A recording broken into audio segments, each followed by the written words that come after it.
Hi and welcome back to our Excel series. Today we will work with some of the most regularly used functions.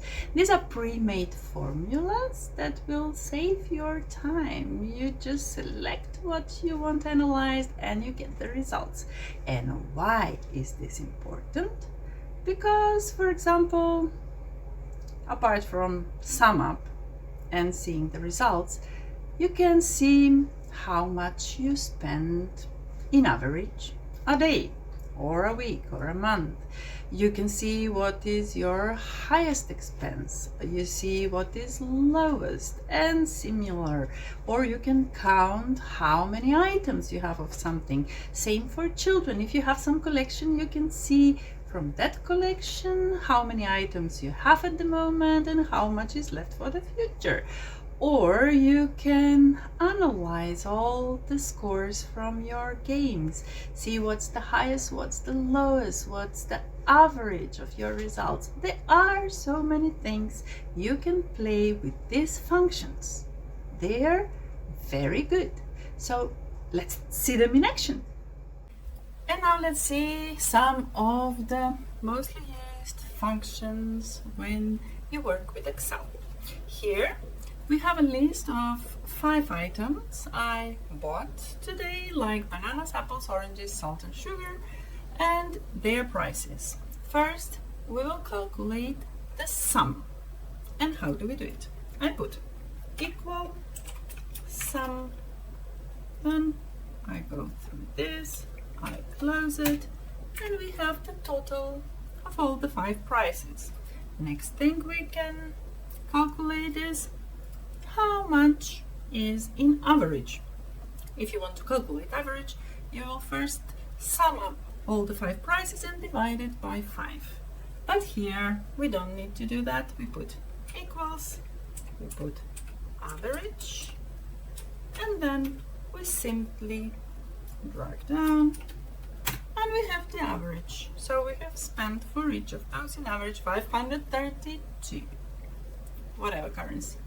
Next thing we can calculate is maximum or minimum. We might have a big list and want to know what was the cheapest and what was most expensive. So we say maximum, and again we go through the list.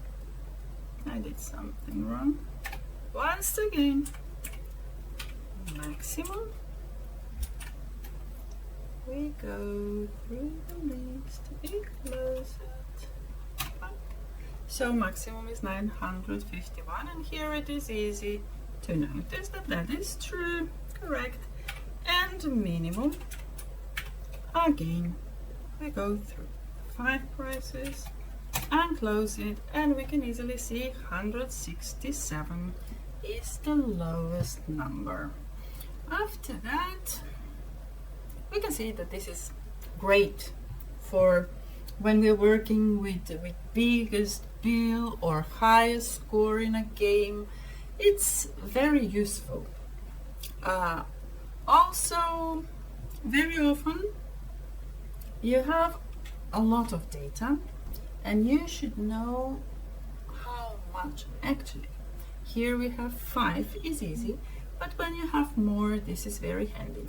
So we write the function count and we go through the 5 prices, and here, there you go, 5, that is correct. And if you go through any practical example like this mini grocery list or game points table, for example, you can apply all of these functions and see like how much you have spent when you went to the grocery shop, 2,662. What is the average of everything you have bought? 532. The maximum, so the most expensive, the cheapest, the minimum, and how many items you have provided that day. So now that you know a few functions, it is getting more interesting and more exciting. So you do your part. Have fun. that's it for today. Functions make calculation fast and easy, whether it is for recipe, budgeting, or simply fun projects. In the next lesson, we will learn something about formatting so that your results and everything you work looks nice and visually appealing and easy to read above all. So see you in lesson number 5.